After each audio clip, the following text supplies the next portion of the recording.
Hi, everybody. Welcome back to Flourishing in the Word with Alyssa. I hope you guys have been doing wonderful. It's been a really long time since I've been on here. That is just because I have really been trying to just focus on what's in front of me, what's important, and so that I can continue to develop and grow so that I can offer this new project to you guys. It is called the Flourishing Woman Company. This is a business slash entrepreneurship that I personally had created. God put this in my heart back into 2018. Yes, 2018. I was just going through a really hard time in my life where I actually experienced human frailty. What is that? That means that, like, you have hit this place in your life where you're like, I am so human right now.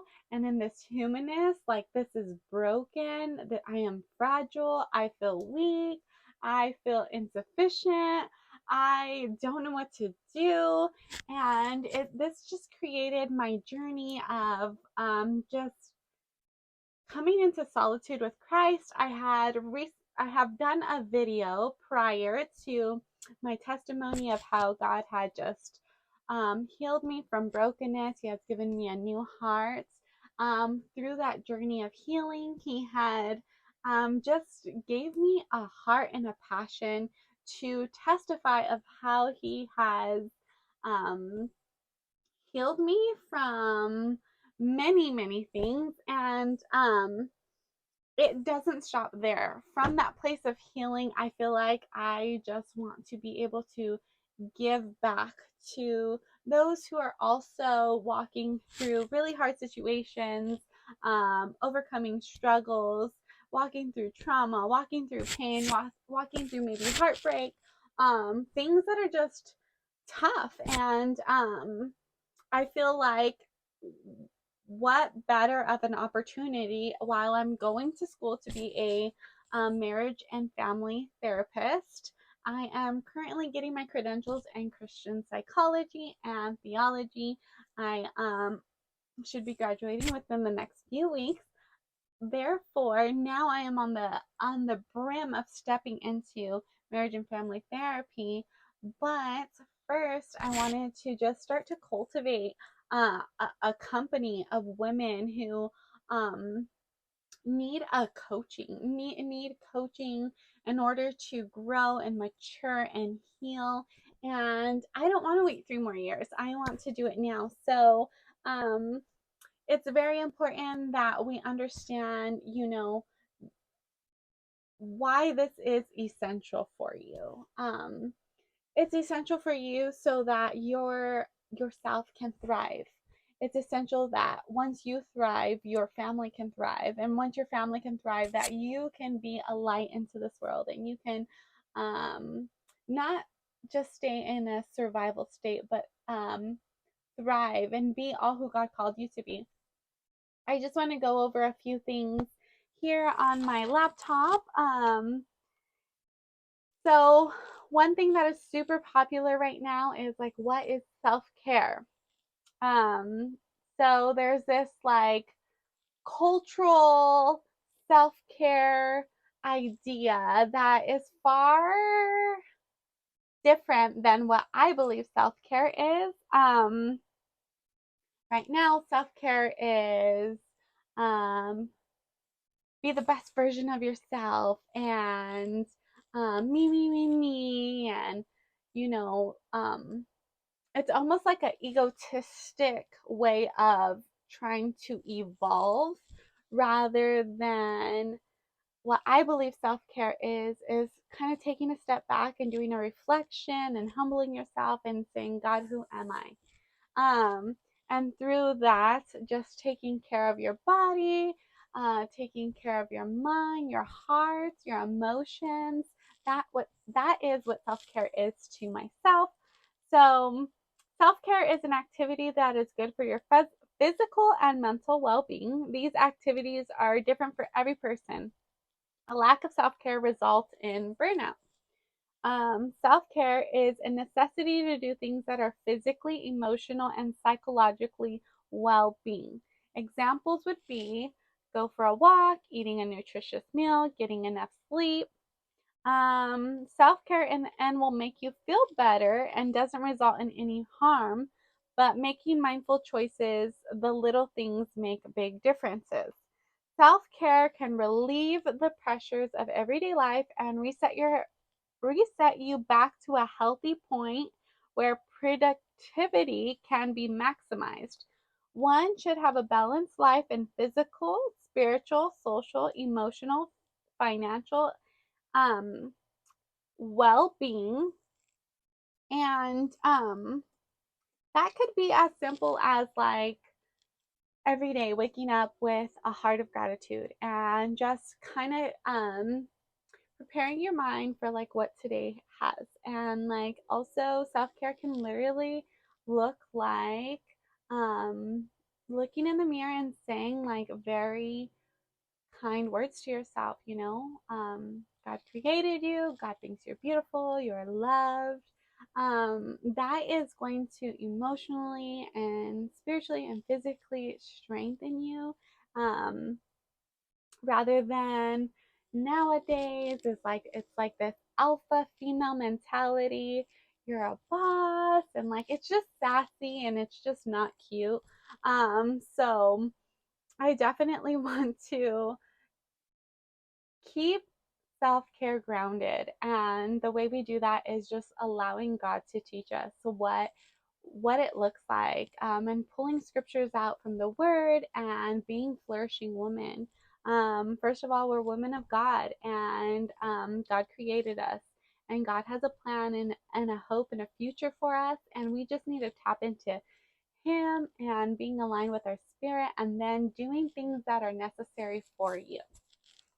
What is spiritual care? So this is my all-time favorite subject. This is why I created Flourishing in the Word with Alyssa, is through my own personal journey, reading the Word of God, practicing my faith by prayer, and my own personal devotion in my Bible, going to church, worshiping God, honoring God, being thankful, having a heart of gratitude, coming to Him when literally I have no answers, asking God for answers.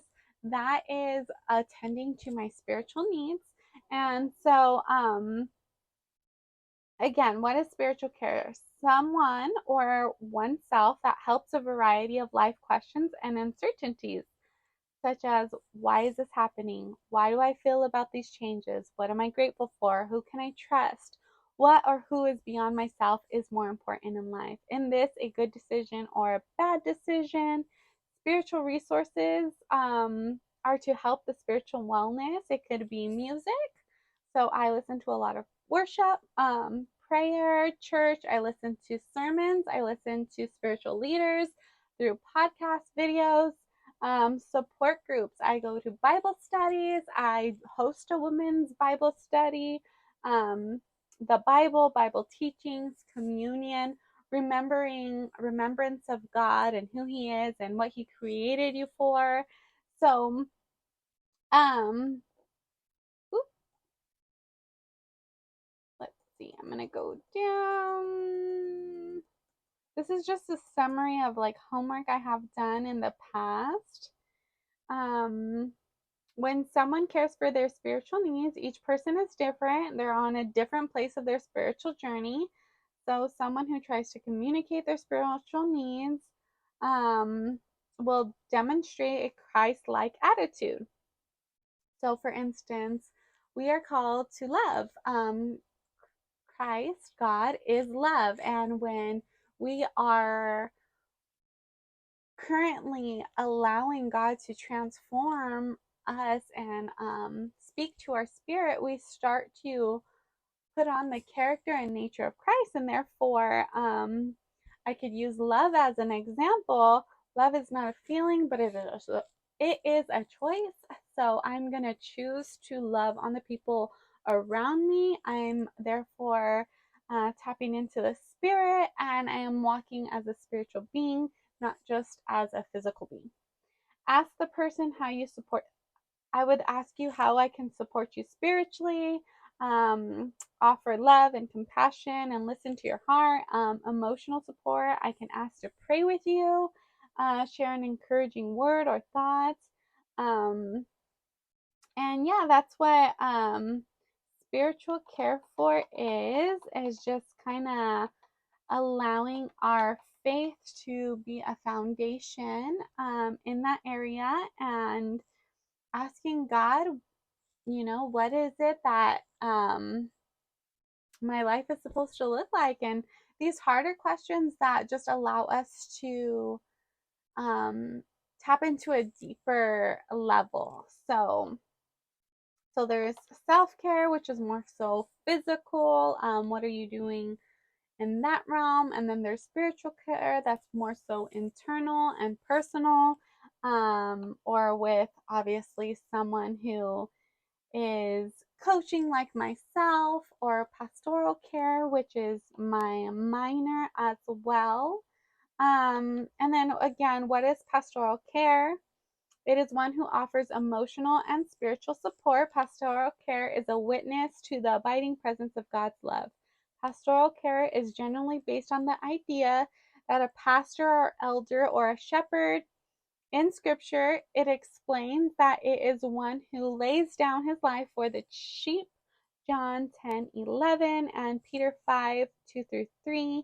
A shepherd, the flock of God that is among you, is exercising oversight. So a shepherd includes a willing leadership, eager service, and living an example. Good pastoral care includes paying attention to the flock, overseeing with great love. This is an integral part of overall leadership. So therefore, we have a variety of like ways that we can receive guidance and counsel. And I am not yet a therapist. I am journeying there, but I am a life coach, and I want to assist you on growing and giving you strategy and encouraging you and rooting for you and praying for you and giving you scriptures and teaching you what it looks like in a daily life to press through, to be the best version of yourself so that you can be a blessing to those around you.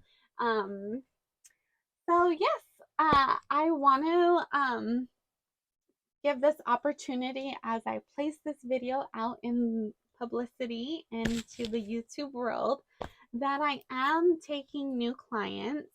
I'm going to be placing more content on at Flourishing Woman, the Flourishing Woman Company on my Instagram. I'm going to be creating more content for you guys, and also just really preparing a lot of behind the scenes work so that I can be the best coach for you. And I'm excited for this. I am going to be doing a giveaway, and this giveaway will be for a free life coaching session with me for the next 4 weeks.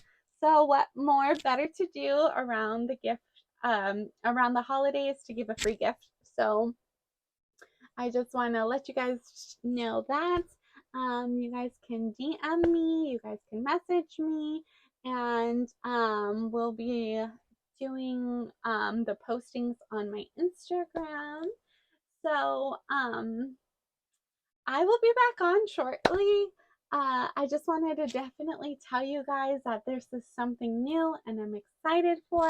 And I know that this is part of why I was allowed to walk through a journey